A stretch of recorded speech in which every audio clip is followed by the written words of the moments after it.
Good morning students, educational mart के इस YouTube channel पर आपका स्वागत है। एजुकेशनल मार्ट अब इंजीनियरिंग स्टूडेंट्स के लिए एक नया प्रोग्राम लाया है जिसका नाम है ट्रेनिंग एंड प्लेसमेंट प्रोग्राम। इस प्रोग्राम के अंदर आपको जो भी फाइनल ईयर के स्टूडेंट्स हैं और बड़ी बड़ी MNC कंपनीज की तैयारी कर रहे हैं उनके लिए 3 पेपर होते हैं, एप्टीट्यूड, कोडिंग और इंग्लिश। तीनों की तैयारी एजुकेशनल मार्ट करवाएगा और इसके साथ साथ आपको प्लेसमेंट सपोर्ट भी देगा।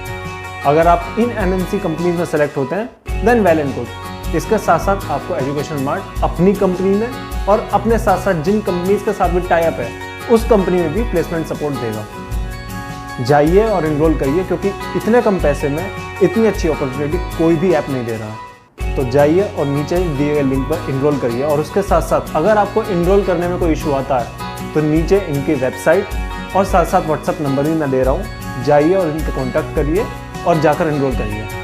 आज की इस वीडियो में हम जो बात करने वाले हैं वो बात करने वाले हैं एप्टीट्यूड के बारे में। हमारी जो क्लासेस आगे चलने वाली है ये एप्टीट्यूड की क्लासेस चलेंगी और हमारा जो पहला टॉपिक होगा वो होगा परसेंटेज। तो चलिए वीडियो को शुरू करते हैं।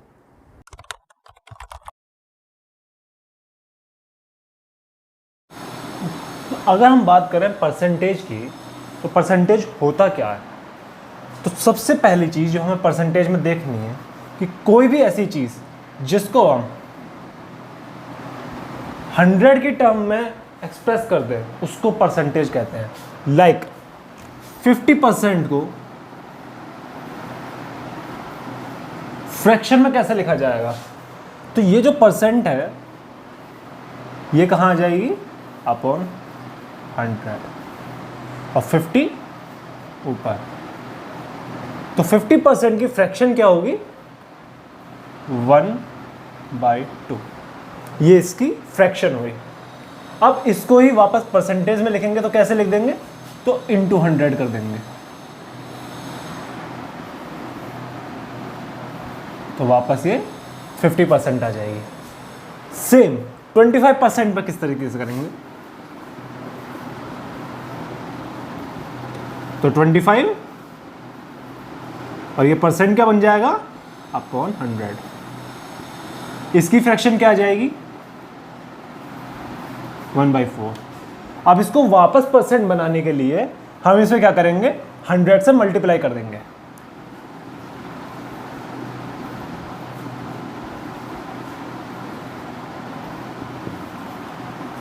ठीक है, अब सेम करेंगे 30% में। 30% वाली जो फ्रैक्शन बनेगी वो थोड़ी मुश्किल होती है।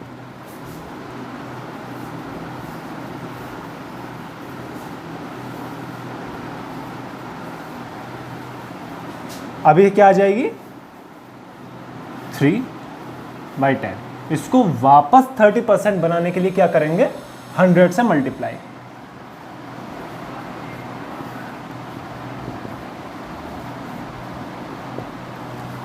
अभी जो फ्रैक्शंस होती हैं ये सिर्फ यहां तक नहीं होती हैं।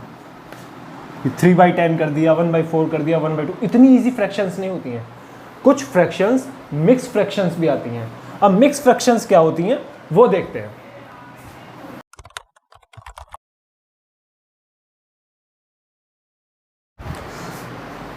तो हमारा जो सबसे पहला टॉपिक आता है परसेंटेज में वो आता है मिक्स फ्रैक्शन।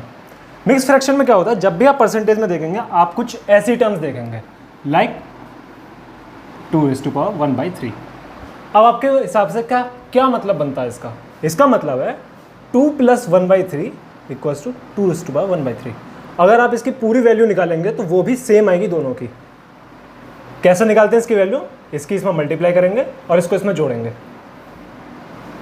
तो वैल्यू निकल के आ जाएगी 7/3। लेकिन परसेंटेज में सबसे पहला रूल है कि आपका जो डिनोमिनेटर है वो हमेशा न्यूमिनेटर से बड़ा होना चाहिए।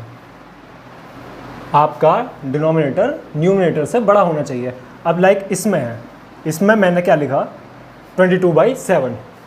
अब ये क्या ये सही है, नहीं ये गलत है, क्योंकि आपका जो न्यूमिनेटर है वो आपके डिनोमिनेटर से बड़ा हो गया। तो इसको क्या किया फिर मैंने इसको तोड़ा, इसको इससे डिवाइड किया तो 3 बार डिवाइड हुआ और क्या बचा इसका रिमाइंडर बचा 1, तो 3⁻1/7। ठीक है, अब इसके बाद जब हमने इसको लिखा तो क्या ये सही है, नहीं, ये भी गलत है क्योंकि इसका जो न्यूमरेटर है वो इसके डिनोमिनेटर से बड़ा है। तो इसको कैसे लिखेंगे अब? तो इसको लिखने के लिए 7 प्लस, अब 21 को 8 से डिवाइड करेंगे, कितनी बार जाएगा? 2 बार। 2 प्लस कितना रिमाइंडर बचा इसका? 5/8। तो इसकी जो पूरी वैल्यू आ जाएगी वो आ जाएगी 9⁵5/8। अब ये कंप्लीटली सही वैल्यू है। ऐसे ही सेम इसमें करना है। इसका न्यूमरेटर डिनोमिनेटर से बड़ा है, तो इसमें क्या करेंगे? पहले 41 लिखेंगे, उसके बाद 47 को 8 से डिवाइड करेंगे, कितनी बार जाएगा? 5 बार। रिमाइंडर कितना बचा? 7। 7/8। तो इसकी जो कंप्लीट वैल्यू आ गई वो आ गई 46⁷ अब इसी तरह करते हैं हम सब्ट्रैक्शन में। तो सब्ट्रैक्शन में क्या करते हैं उसके लिए आगे चलते हैं।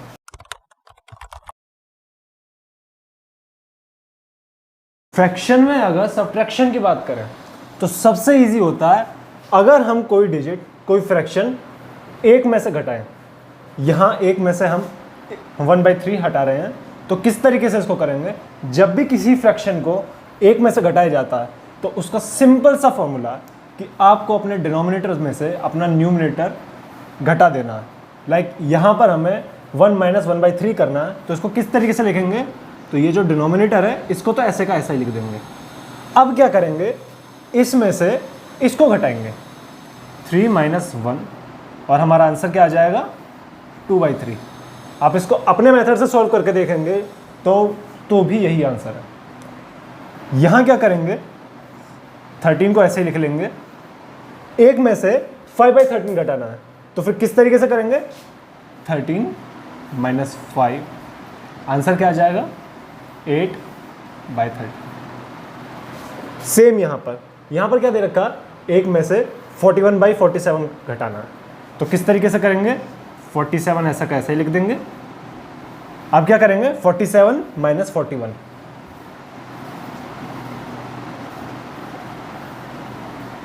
हमारा आंसर क्या आ जाएगा? 6/47। अब थोड़ी गड़बड़ है।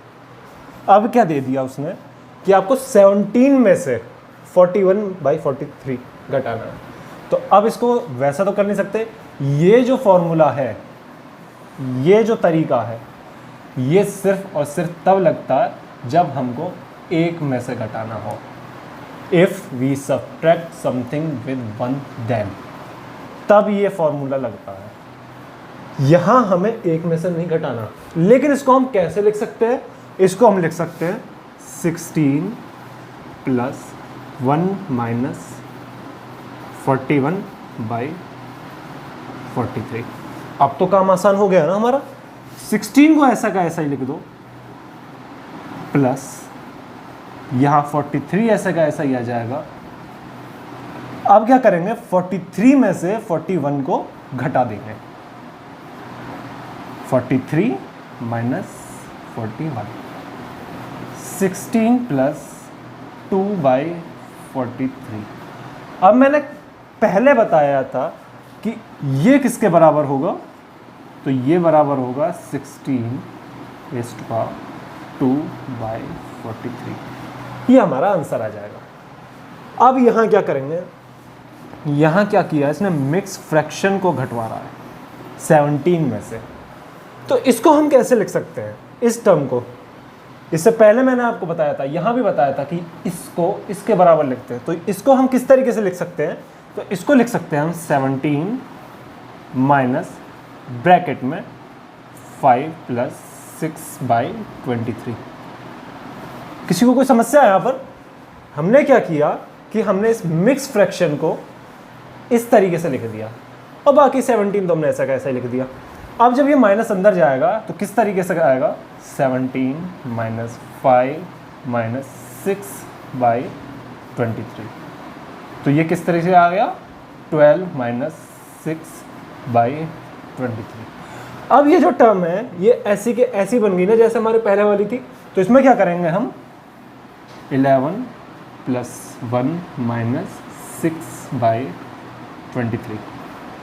अब तो आसान हो गया ना ये। अब हमारे पास वही मेथड आ गया जो हम सबसे पहले कर रहे थे। तो हम क्या करेंगे, हम मैं थोड़ा सा रफ कर देता हूँ इसको, ऊपर समझते हैं।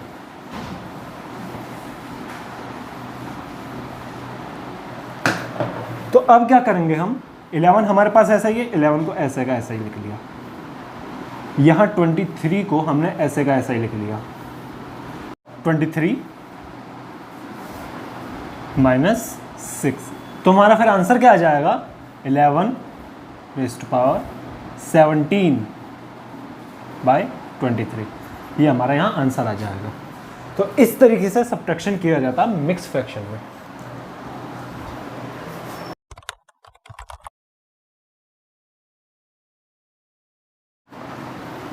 अब हम देखेंगे कि अगर हमें मिक्स फ्रैक्शन में परसेंटेज को वैल्यू में बदलना हो तो वो किस तरीके से करेंगे।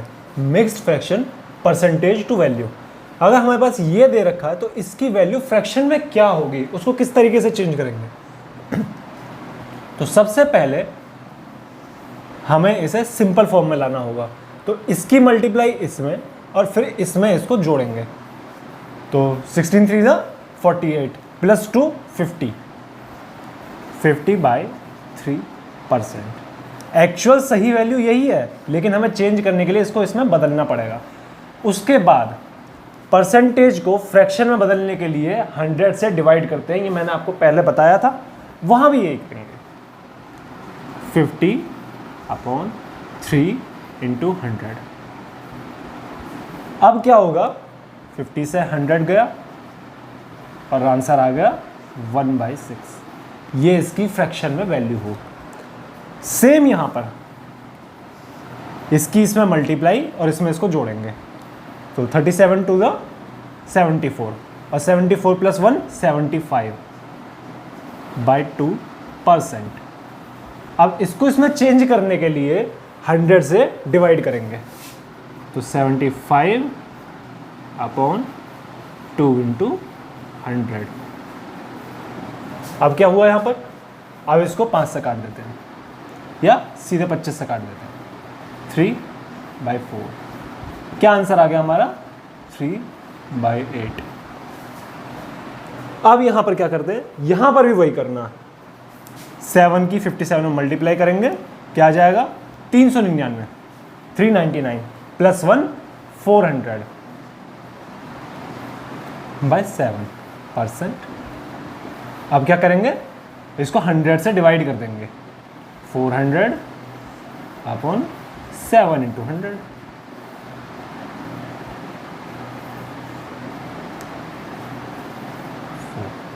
क्या आंसर आ गया हमारा, 4/7।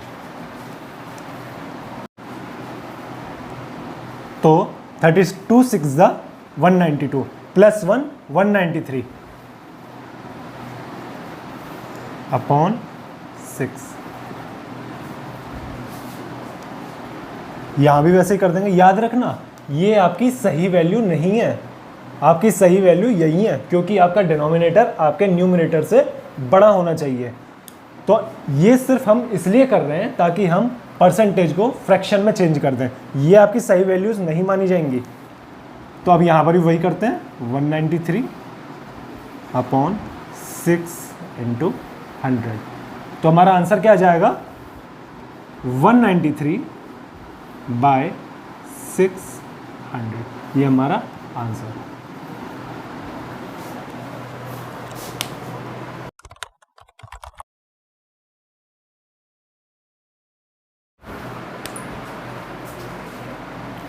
अब ये कुछ इंपॉर्टेंट वैल्यूज़ हैं जो हमें फ्रैक्शन से परसेंटेज में चेंज करनी है, और ये हमारे आगे चल के क्वेश्चंस में भी बहुत काम आने वाली हैं। तो ये आपको हमेशा याद रखनी है। अभी रट्टा मारने की ज़रूरत नहीं है। जब आप इसको धीरे धीरे करेंगे, क्वेश्चंस आएंगे आपके सामने, तो ये अपने आप याद हो जाएंगे। और आगे भी जब हमारी अगली क्लास होगी तो भी मैं इसको सबसे पहले शुरुआत में लिख दूंगा। तो आपको ये रट्टा नहीं मारना, आपको ये समझनी है किस तरीके से आई।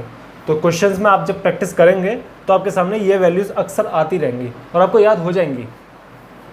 तो 1/2 की क्या वैल्यू होगी, 50%। 1/3 की 33 raised to power 1/3%। 1/4 25%, 1/5 20%, 1/6 16 raised to power 2/3%, 1/7 14 raised to power 2/7%, 1/8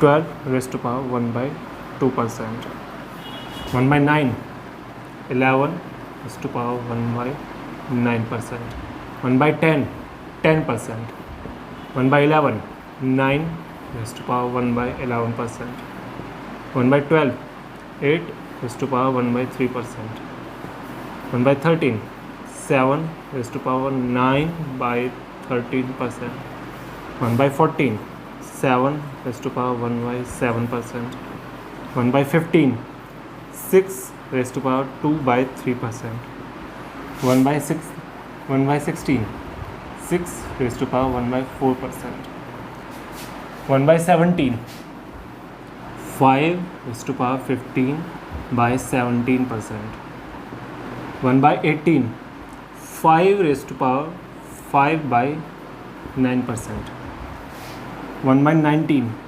5 raised to power 5/19%, 1/20 5%, 1/24 4 raised to power 1/6%, 1/25 4%, 1/30 3 raised to power 1/3%, 1/40 2 raised to power 1/2%, and 1/50 2%।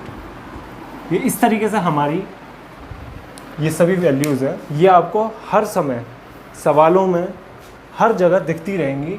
ये हमारी कुछ इम्पोर्टेंट वैल्यूज़ हैं, ये आप जैसे जैसे क्वेश्चंस करेंगे, आगे भी क्वेश्चंस आएंगे तो ये आपके काम ज़रूर आएंगे। आप देखेंगे कि ये बहुत इम्पोर्टेंट है, इन्हीं से आगे की बड़ी बड़ी वैल्यूज़ भी बनती हैं, तो आपको ये हमेशा याद रखनी है। थोड़ा सा टाइम आप दीजिए, वीडियो को रोक दीजिए और इन सभी वैल्यूज़ को नोट कर लीजिए, क्योंकि ये आगे चल के अभी अगले ही स्टेप में सवालों में काम आने वाली है। तो आप इनको नोट कर लीजिए वीडियो पॉज करके।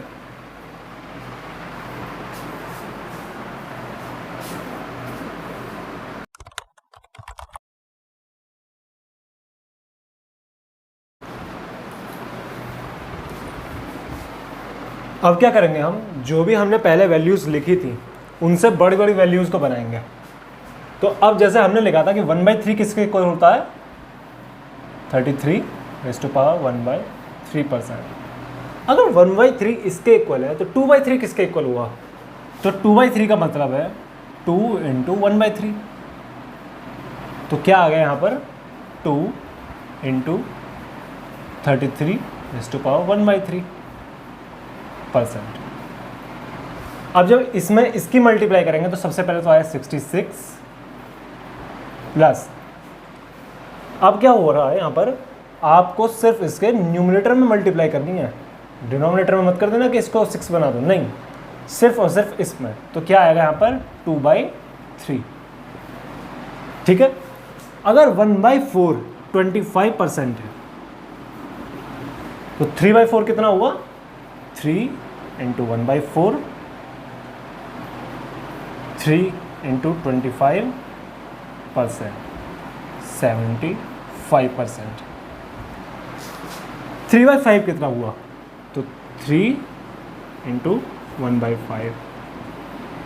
1/5 किसके इक्वल होता है, पीछे देखिए जहाँ वैल्यूज़ लिखी हैं आपने, 1/5 होता है 20%, 3 × 20% इक्वल्स टू 60%। 5/9 किसके इक्वल हुआ, पीछे देखिए वैल्यूज़, 1/9 की वैल्यू क्या है, तो सबसे पहले इसको लिखेंगे 5 × 1/9। अब 1/9 किसके इक्वल हुआ, 11 × 1/9%, 55 × 5/9। बार बार याद रखना, सिर्फ और सिर्फ न्यूमरेटर में मल्टीप्लाई होनी है और इसमें मल्टीप्लाई होनी है, इसमें मल्टीप्लाई नहीं होनी। कभी आप डिनोमिनेटर में मल्टीप्लाई करते हो इसको बना दो 45, नहीं, ये गलत है। आपको सिर्फ और सिर्फ इसमें मल्टीप्लाई करनी है और इसमें मल्टीप्लाई करेंगे। 5/8, 5/8 का क्या हुआ? 5 × 1/8। 1/8 की वैल्यू देखिए पीछे पलट कर क्या थी?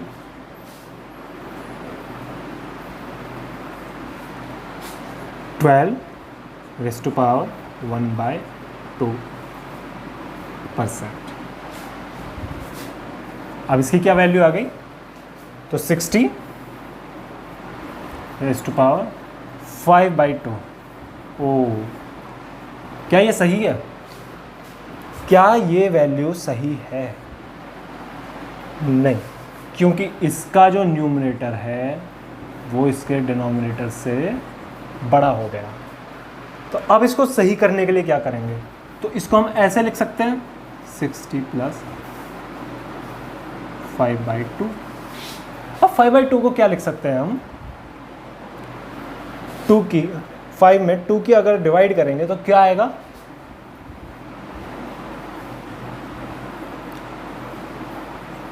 दो तो इधर बच गया,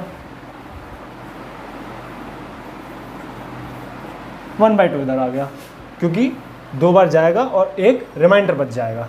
तो अब इसको क्या लिख देंगे हम? 62⁵1/2%। हमने क्या किया यहाँ पर? सिंपली हमारी ये वैल्यू आ गई, लेकिन यहाँ पर इसका जो न्यूमरेटर है इसके डिनोमिनेटर से बड़ा बैठ गया। तो हमने क्या किया? 5 में 2 की डिवाइड कर दी, 2 बार गई, 2 को यहाँ लिखा, एक रिमाइंडर बचा, एक को यहाँ लिखा, इन दोनों को जोड़ा, 62⁵1/2। ये हमारा सिंपली आंसर आ गया। ऐसे ही अब यहाँ पर करना है 7/13। 1/13 की वैल्यू देखिए क्या थी, और यहाँ पर आएगा 7 × 1/13। सिंपली 7 × 1/13 की वैल्यू क्या थी? 7⁵9/13%। अब इसमें इसकी मल्टीप्लाई करेंगे तो क्या आएगा? 49⁵63/13। यहाँ भी गड़बड़ बैठ गई, क्योंकि यहाँ भी इसका न्यूमरेटर इसका डिनोमिनेटर से बड़ा हो गया। तो अब फिर से इसकी डिवाइड करेंगे, तो 13 की अगर 63 में डिवाइड करेंगे तो क्या आएगा? कितनी बार गया? 4 बार। 13 4 = 52, तो 4 बार गया। रिमाइंडर कितना बचा? 52, 63, 11 रिमाइंडर बचा। अब इसको कैसे लिख देंगे हम? 53⁵11/13। ये हमारा सिंपली आंसर आ गया। तो आप सबको ये समझ में आया कि किस तरीके से हम पिछली वैल्यूज से, जो हमने इंपॉर्टेंट वैल्यूज लिखी थी, उसको कैसे हम बड़ी बड़ी वैल्यूज में कन्वर्ट करते हैं। यही सवाल में आगे हमें करना है, यही एप्लीकेशन हमें आगे करना है इन चीज़ों का। ठीक है, चल आगे चलते हैं।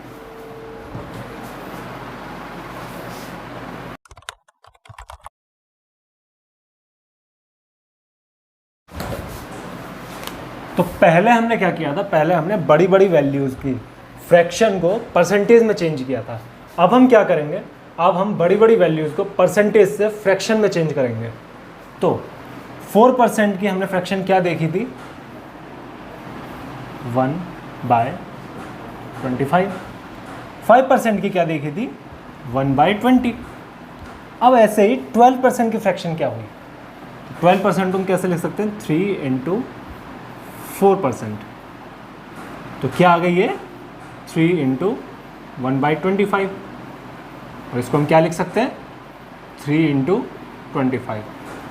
अब ऐसे ही 35% की फ्रैक्शन क्या हुई? तो इसको हम कैसे लिख सकते हैं? 7 × 5%। तो 7 × 1/20। 5% की फ्रैक्शन क्या?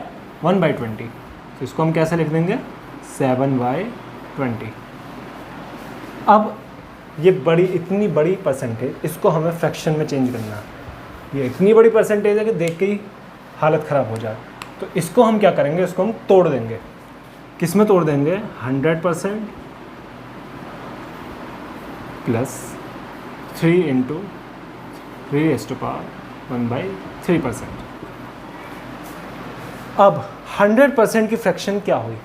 भाई अगर 50% की फ्रैक्शन 1/2 है तो 100% की फ्रैक्शन क्या हुई? 1 प्लस 3⁻1/3 की हमने फ्रैक्शन क्या देखी थी? पीछे पलट कर देखिए, हमने देखी थी 3⁻1/3 की वैल्यू है 1/30। अब हमारी वैल्यू क्या आ गई? 31/30। अब इसको देखते हैं, इसको हम कैसे तोड़ सकते हैं? 100%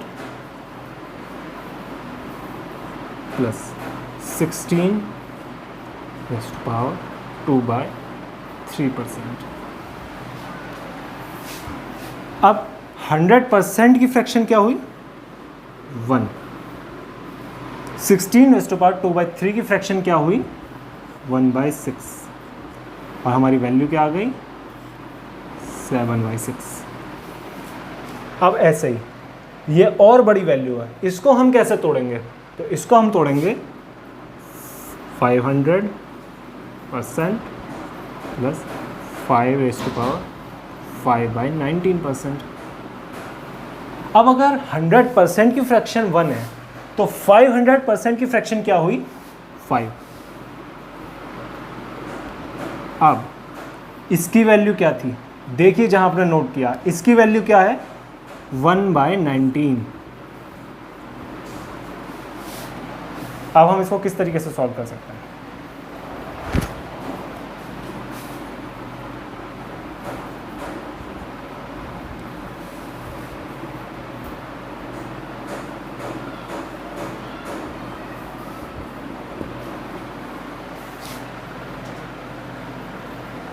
ठीक है, अब हमारी ये तो आ गई, लेकिन हमें किस में लिखना? हमें ऐसे में लिखना है। तो अब हम इसको क्या लिख देंगे? इसकी इसमें मल्टीप्लाई और इसके इसमें जोड़ देंगे, तो हमारी क्या वैल्यू आ जाएगी? दोनों इस टाइम पे हमारी जो ज़्यादा सही वैल्यू होती है वो ये होती है, क्योंकि हमें ये देखना होता है, ये देखना होता है। तो हमें हमारी जो मिक्स फ्रैक्शन हो गई वो हो गई ये, और बाकी हमारी वैल्यू आ गई ये। ठीक है, अब आते हैं इस पर। इसको भी ऐसे सेम करना, किस तरीके से तोड़ देंगे इसको, लेकिन इसमें हमें थोड़ा सा दिमाग लगाना पड़ेगा। क्या दिमाग लगाना पड़ेगा? इसको हमने पहले तो तोड़ दिया, 400% प्लस 44⁴/9। ठीक है, यहाँ तक तो ठीक है। लेकिन अगर आप पीछे पलट कर देखेंगे तो ये आपको किसी की वैल्यू नहीं दिखेगी। तो इसको तो हमने लिख दिया 4, लेकिन ये तो किसी की वैल्यू आपको दिख नहीं रही होगी जहाँ हमने नोट किया। थोड़ा सा दिमाग लगाइए, हमारे पास एक ये वैल्यू आ रही होगी, किसकी वैल्यू है ये वैल्यू है 1/9 की। ये क्या है? 44⁴/9। ये क्या है? 11⁴1/9। तो अगर ये 1/9 की वैल्यू है तो ये किसकी वैल्यू हो गई? 4/9 की। और हमारा आंसर क्या आ गया? 4⁴4/9%। ठीक है, चलिए आगे चलते हैं।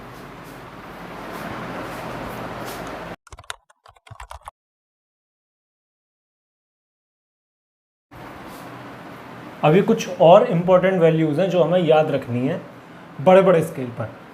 अब हमें 1/8 तो याद है, हमें 3/8 भी याद रखना, हमें 5/8 भी याद रखना है, ताकि हमें निकालने की ज़रूरत ना पड़े बाद में। तो ये भी आपको याद रखनी होंगी। तो 3/8 की भी क्या वैल्यू होगी? 37⁻1/2। 5/8 की क्या वैल्यू होगी? 62⁻1/2। 4/7 की क्या वैल्यू होगी? तो 57⁻1/7। हमें 1/7 की तो याद है, लेकिन हमें 4/7 की भी याद रखनी होगी, क्योंकि ये भी कई क्वेश्चंस में आ जाती है। तो हमें टाइम बचाना, अपना टाइम कंज्यूमिंग क्वेश्चंस में ये आपकी ज़रूर हेल्प करेंगे। हमें टाइम बचाना है, तो हमें इसी तरीके से याद भी रख लेने पड़ेंगे बड़ी बड़ी वैल्यूज़ को, जो अक्सर यूज़ हो रही हैं। ज़्यादा याद करने की ज़रूरत नहीं है, जो अक्सर यूज़ होती हैं क्वेश्चंस में, उनको याद रखना है सिर्फ। 5/7 की क्या वैल्यू होगी? 71⁻3/7। 5/6 की क्या वैल्यू होगी? 1/6 की हमें याद है, 5/6 की क्या होगी? 83 रेज़ टू पावर 1/3%। 4/9 की क्या वैल्यू होगी? तो 44 रेज़ टू पावर 4/9%। अभी ये पहले भी यूज़ हुई थी ना हमारे, ऐसे ही यूज़ होती रहेंगी कोई कहीं कहीं जगह, तो ये आपको डायरेक्ट याद रख लेनी है। तो एक बार फिर से मैं वीडियो को पॉज कर लीजिए अपनी और इन वैल्यूज़ को नोट कर लीजिए।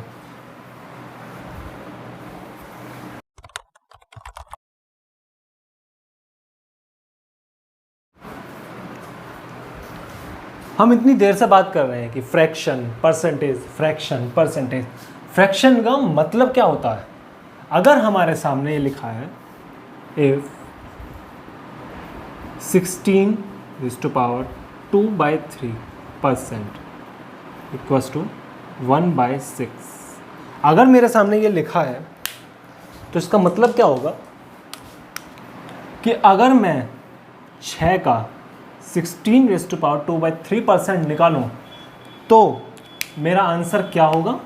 मेरा आंसर 1 होगा। समझ में आया? बहुत सिंपल सी चीज़ है। अगर मैं 6 का 16 raised to power 2/3% निकालूं, if we find 16 raised to power 2/3% of 6, then answer will be 1. Then answer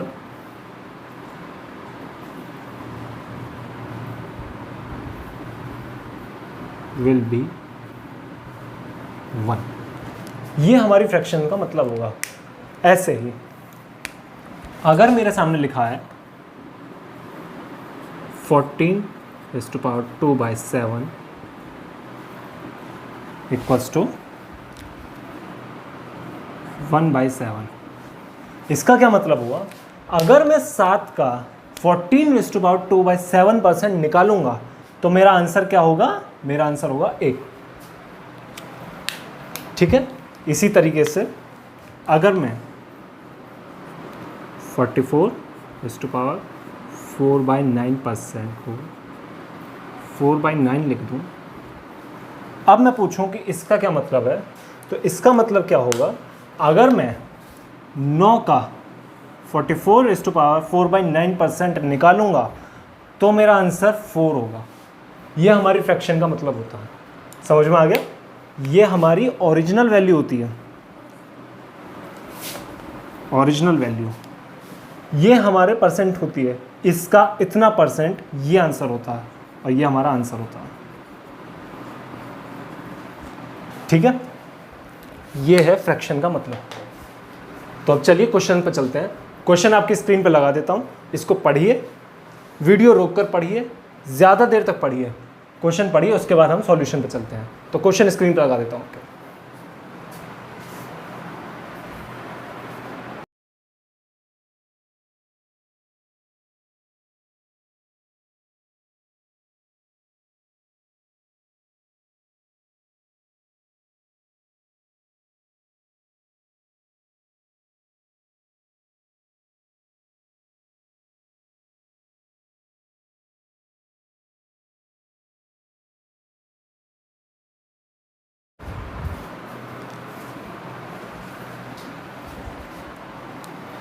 तो क्वेश्चन क्या कह रहा है कि अगर किसी नंबर का 16 raised to power 2/3% उस नंबर में जोड़ दिया जाए तो आंसर क्या आता है?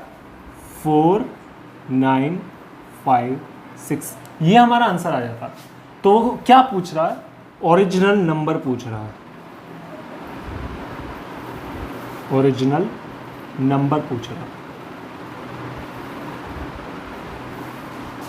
क्या कहा उसने? एक नंबर है, उसका 16 raised to power 2/3% अगर हमने उसमें जोड़ा तो आंसर 4956 आता है। तो ओरिजिनल नंबर क्या होगा? तो 16 raised to power 2/3 की फ्रैक्शन क्या हुई? 1/6। ठीक है, अब यूनिट में मानेंगे। देखिए जो भी कंपैरिजन वाली चीज़ें होती हैं, जो भी चीज़ें होती हैं, परसेंटेज, रेशियो, ये सब जो भी चीज़ें होती हैं, इसमें हम यूनिट मान के काम कर सकते हैं। ज़रूरी नहीं है हमें एक्चुअल वैल्यू पर जाना, वो बाद में भी जा सकते हैं, हम यूनिट मान के भी काम कर सकते हैं। तो 6 यूनिट। अब 6 का 16⁻²/3% 1 आंसर आता है, ठीक है। तो हमने क्या माना कि वो जो नंबर है जो जोड़ा जा रहा है 16⁻²/3% है किसी नंबर का, वो नंबर है 1। ओरिजिनल वैल्यू है 6। तो हमने क्या किया, 6 में अगर 1 जोड़ा जाता है किसी नंबर में, उसका 16⁻² जोड़ा जाता है। मैंने पहले बताया था ना कि अगर ये लिखा है तो 6 का 16⁻² 1 होगा। तो 6 का 16⁻² हमने अगर इसमें जोड़ा तो आंसर ये आता है। तो 7 यूनिट, आंसर ये आता है। 7 यूनिट किसके बराबर है? 4956 के। 1 यूनिट किसके बराबर हो गया? डिवाइड कर देंगे 708। अब उसने क्या पूछा? Original value. ओरिजिनल वैल्यू क्या? 6। तो ओरिजिनल वैल्यू हमारी क्या आ गई? अब इसमें 6 की मल्टीप्लाई कर देंगे। Original value equals to 6 × 708। करिए मल्टीप्लाई।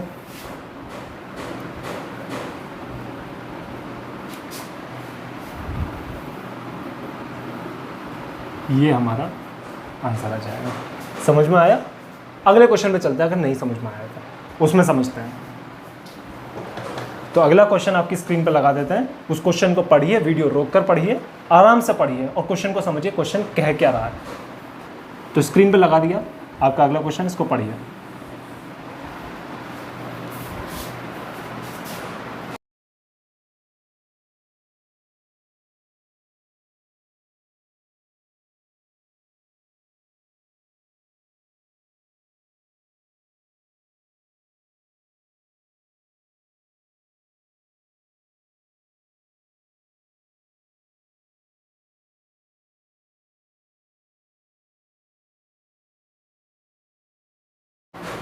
तो क्वेश्चन क्या कह रहा है कि अगर किसी नंबर का 6⁻² उस नंबर में से सब्ट्रैक्ट कर दिया जाए, घटा दिया जाए, तो आंसर 5670 आता है। कितना परसेंट? 6⁻²/3%। तो ओरिजिनल वैल्यू क्या हुई? क्या क्वेश्चन कहा है उसने? अगर किसी नंबर का 6⁻² उस नंबर में से घटा दें तो आंसर 5670 आता है। तो ओरिजिनल नंबर क्या होगा? ओरिजिनल वैल्यू क्या होगी? ठीक है, 6⁻² की फ्रैक्शन क्या हुई? सबसे पहले 1/15। ठीक है, अब इसका क्या मतलब हुआ? 15 का 6⁻² क्या होता है? 1। ठीक है, तो अब क्या किया हमने? 15 में से उसका 6⁻² यानी कि 1 हमने घटा दिया और 14 यूनिट आ गया। लेकिन क्वेश्चन में क्या आ रहा है? 5670। कंपेयर कर दो तुरंत। 14 यूनिट इक्वल्स टू 5670। तो 1 यूनिट किसके बराबर आ गई? 405। ठीक है, अब उसने पूछी है original value, original number. Original number हमारा क्या है? 15 यूनिट। मल्टीप्लाई कर दो। ओरिजिनल नंबर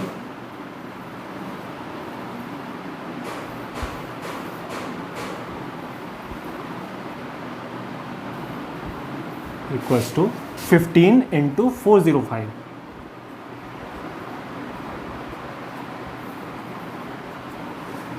मल्टीप्लाई करिए और आंसर आ जाएगा 15007 7 आ गया। 15 4 ज़ा 60। ये हमारा आंसर।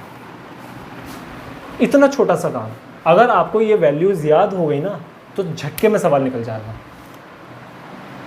अगला सवाल स्क्रीन पे लगा देते हैं, अगला सवाल स्क्रीन पे लगा देते हैं, उसको आराम से पढ़िए, वीडियो रोक कर पढ़िए, बिल्कुल आराम से, कोई टेंशन नहीं लेनी। अगर अभी नहीं भी हो रहे हैं, अभी वैल्यूज़ याद नहीं भी हो रही हैं तो भी कोई टेंशन लेने की ज़रूरत नहीं है। घर पर याद करें, क्वेश्चन करते करते याद करें, और कल जब मैं फिर से आऊँगा इस परसेंटेज के टॉपिक को लेकर, फिर मैं सबसे पहले उन्हीं वैल्यूज़ को लिखूँगा, तो आप तब भी याद करेंगे। तो करिए, अगला क्वेश्चन स्क्रीन पे लगा देते हैं, उसको पढ़िए आराम से।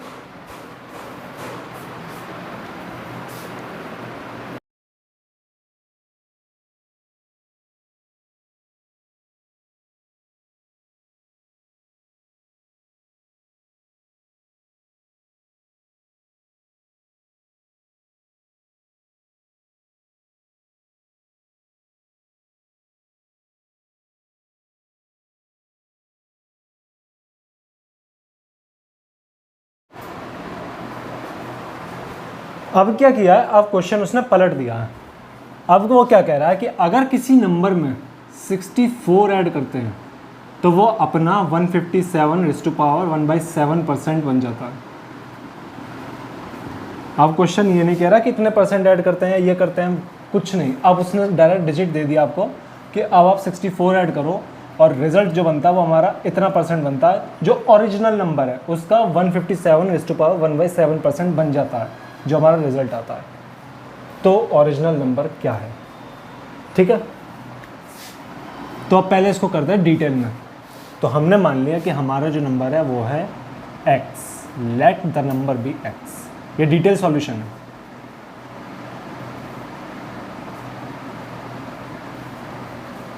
क्वेश्चन क्या कह रहा है कि अगर इस x में 64 जोड़ें, x + 64,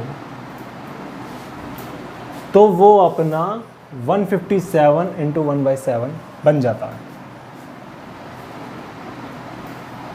x × 157 × 1/7% बन जाता है, ठीक है। अब 1/7 की फ्रैक्शन के लिए हम क्या करें, क्योंकि हमें फ्रैक्शन चाहिए होगी, परसेंटेज से हम x में नहीं कर सकते कुछ भी, तो हमें चाहिए होगी फ्रैक्शन। फ्रैक्शन कैसे बनाएंगे इसकी, 100% और 57⁻1/7%। ये हमने इसकी फ्रैक्शन बनाने के लिए अलग अलग तोड़ दिया। 100% की फ्रैक्शन क्या हुई, 1, और 57⁻1/7 की फ्रैक्शन क्या हुई, पीछे लिखवाया है 4/7। हमारा रिजल्ट क्या आ गया, 11/7। x + 64 = x × 11/7। यहाँ तक ठीक है। अब क्या करेंगे, 64 इधर आ गया, 11/7 x - x, ठीक है। इस x को इधर ले गए, 64 ऐसा का ऐसा ही करा, 7, 11 - 7 x, इसको सॉल्व कर लेंगे, ये आ जाएगा 64 = 4/7 x, ठीक है। अब इस 4 से ये 64 गया, ठीक है, और इस 7 से इसकी मल्टीप्लाई कर दी, तो हमारी क्या आ गई वैल्यू, 16 × 7 112। ये हमारा आंसर, ये हमारी ओरिजिनल वैल्यू। ये था डिटेल्ड सॉल्यूशन। अब क्या करेंगे, अब देखेंगे हमारी ट्रिक जो आपको एग्ज़ाम में यूज़ करनी है। ऐसे करेंगे, काफ़ी टाइम लग जाएगा। पहले आपको फ्रैक्शन तोड़नी पड़ेगी, फिर आपको इक्वेशन सॉल्व करनी पड़ेगी, काफ़ी टाइम लग जाएगा। दिमाग लगाते हैं हम अपना, जैसे पहले क्वेश्चन को कर रहे थे उसी ट्रिक से क्वेश्चन को करेंगे। तो क्या कह रहा है वो कि अगर किसी नंबर में 64 जोड़ते हैं तो वो अपना 157⁻1/7 बन जाता है। 157⁻1/7% बन जाता है, ठीक है।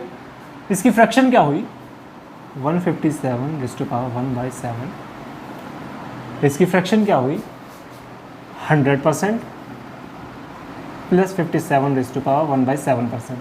ऐसा हमने तोड़ लिया। 100% की फ्रैक्शन क्या हुई, 1, + 57⁻1/7 की फ्रैक्शन क्या हुई, 4/7। और ये हमारी फ्रैक्शन आ गई 11/7। अब गौर करना वो क्या कह रहा है। ये हमारे पास फ्रैक्शन आ गई। फ्रैक्शन का मतलब जो मैंने आपको बताया था,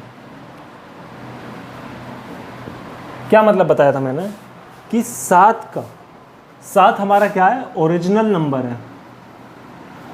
7 का 157 कितना होगा, 11। ये हमारी फ्रैक्शन का मतलब है, ठीक है। अब आप खुद सोचिए कि इसमें क्या ऐड करें जो 11 आ जाए। हमें यहाँ पर क्या करना है, दिमाग लगाइए। क्वेश्चन क्या मांग रहा है आपसे। क्वेश्चन कह रहा है कि 64 हमें किसी डिजिट में ऐड करने हैं जो हमें रिजल्ट मिले 157 ऑफ डिजिट। अब 7 का 157 क्या है, 11। तो इसका मतलब हमारा फाइनल रिजल्ट क्या है, 11 बनाने के लिए हमें साथ में क्या जोड़ना होगा, 4। और यहां पर क्या जोड़ना, 64। तो 4 unit equals to 64, 1 unit equals to 16। Now original number क्या है आपका, तो ओरिजिनल नंबर है आपका 7, और ओरिजिनल नंबर ही आपसे पूछा है। तो ओरिजिनल नंबर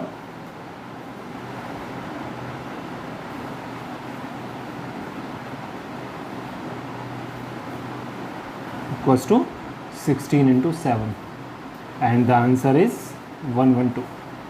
ये आपका आंसर है।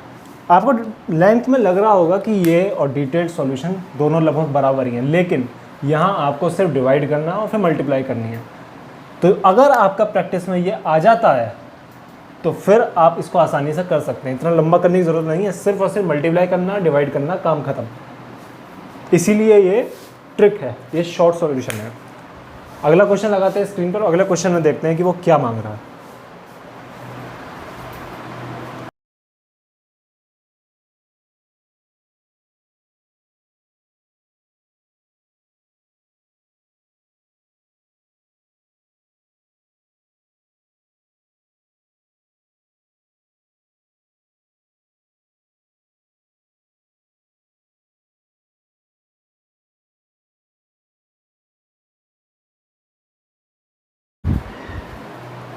अब क्वेश्चन क्या कह रहा है, तो अब क्वेश्चन पहले की तरह ही कह रहा है कि अगर किसी नंबर में 930 जोड़ा जाता है तो वो नंबर अपना 444/9% बन जाता है।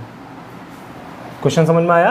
क्वेश्चन कह रहा है कि अगर किसी नंबर में 930 जोड़ा जाता है तो वो अपना 444/9% बन जाता है।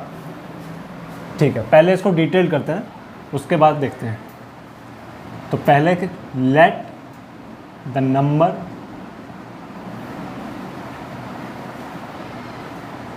बी एक्स, माना कि कोई नंबर एक्स है, एक्स में 930 जोड़ा जाता है तो वो एक्स का 444/9% बन जाता है। इसको फ्रैक्शन में बदलेंगे तो किस तरीके से बदलेंगे, 400%, 44/4/9%, 4 प्लस, ये मैंने पहले भी बताया था, 4 + 4/9, 9 आ गया, एलसीएम ले लिया। इसके बाद 4 +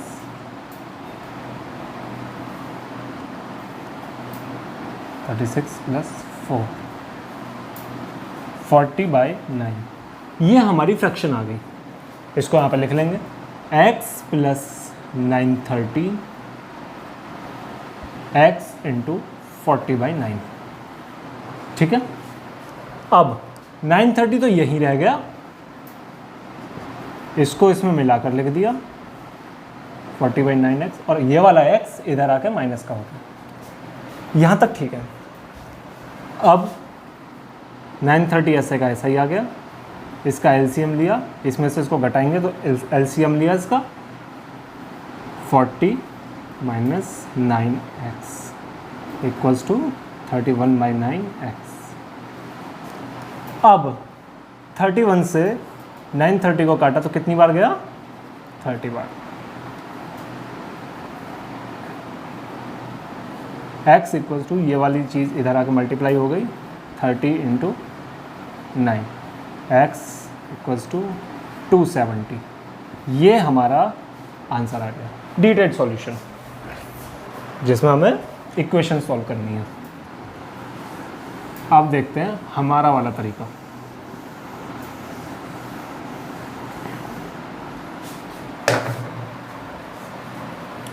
हमारा वाला तरीका क्या कहता है? सबसे पहले क्वेश्चन लिख लेते हैं। 930 अगर किसी नंबर में जोड़ा जाता तो वो अपना 444/4/9% बन जाता। ठीक है, चलिए यहाँ तक ठीक है। सबसे पहले हम क्या करते हैं? फ्रैक्शन में तोड़ते हैं। 444/4/9% कितना बनता है? 400%। ये आपको हर बार नहीं लिखना, प्रैक्टिस बन जाए तो ये आपको लिखने की ज़रूरत ही नहीं है, अपने आप हवा में कर दोगे। इसकी फ्रैक्शन 4 + 4/9 सॉल्व किया 40/9। एक बार फिर सॉल्व करके दिखा देता हूँ। ठीक है, यहाँ तक ठीक है। अब क्या कहता है ये यहाँ पर लिखा हुआ आ गया, ये किसकी फ्रैक्शन है? इसकी फ्रैक्शन है। तो 9 का 444/4/9% कितना बनता है? 9 का 444/4/9% 40 है। ये हमारी फ्रैक्शन कहती है। ठीक है, अब अगर ये 40 है तो 9 को 40 बनाने के लिए मुझे कितना चाहिए होगा? वो क्या कह रहा है? 930 चाहिए था एक डिजिट को उसका 444/4/9 बनाने के लिए। तो यहाँ पर 9 का 444/4/9 बनाने के लिए मुझे कितना चाहिए? मुझे चाहिए 31 unit equals to 930। 1 unit equals to 30। Original number क्या हो गया यहाँ पर फिर? भाई मेरा ओरिजिनल नंबर क्या है? मेरा ओरिजिनल नंबर है 9। बाद में ही तो ऐड हुआ है ना, मेरा ओरिजिनल नंबर तो 9 ही है। तो 30 × 9 इक्वल्स टू 270। ये मेरा आंसर। ठीक है, अगला क्वेश्चन लगाते हैं। ये आज का लास्ट क्वेश्चन।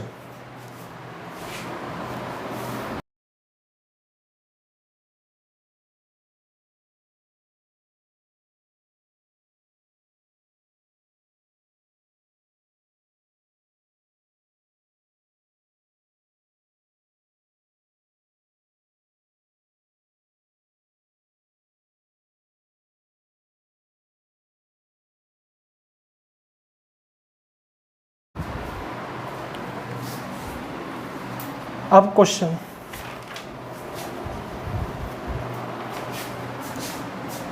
क्वेश्चन क्या कह रहा है? अब क्वेश्चन कह रहा है कि अगर किसी नंबर में मैं 16 जोड़ दूं तो वो अपना 116/2/3% बन जाता है। अब डिटेल नहीं करेंगे, सिर्फ अपने वाले तरीके से करेंगे। डिटेल में आप समझ गए होंगे किस तरीके से करना है। अब सिर्फ और सिर्फ अपना तरीका पकड़ते हैं। तो वो क्या कह रहा है कि अगर किसी नंबर में 16 जोड़ देंगे तो वो अपना 116/2/3% बन जाता। ठीक है, इसकी पहले फ्रैक्शन निकालते हैं। 116/2/3% तोड़ देंगे इसको।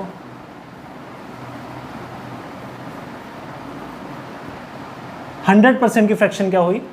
1 प्लस 16/2/3% की फ्रैक्शन क्या होगी? पीछे पलट के देखो, 1/6 हमारी फ्रैक्शन आ गई 7/6। किसकी फ्रैक्शन है? 116/2/3% की।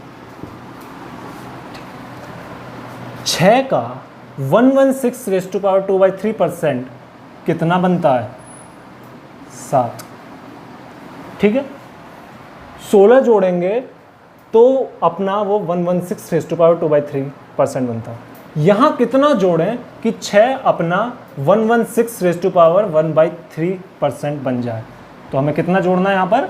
1 यूनिट इक्वल्स टू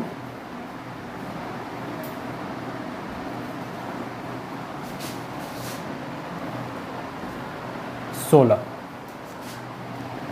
ठीक है, एक यूनिट किसके बराबर है? 16 के बराबर। यहाँ हमें कोई एक यूनिट निकालने की जरूरत नहीं क्योंकि एक ही जोड़ना। तो एक यूनिट किसके बराबर है? यहाँ कितना जोड़ना? एक। यहाँ कितना जोड़ा हमने? 16। तो एक यूनिट 16 के बराबर है। अब हम ना ओरिजिनल नंबर निकाल लेंगे। ओरिजिनल नंबर क्या है हमारा? 6। तो ओरिजिनल नंबर निकालने के लिए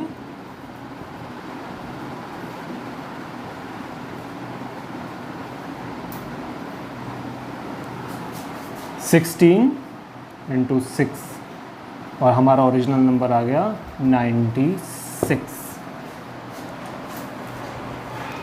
यहाँ तक ठीक है।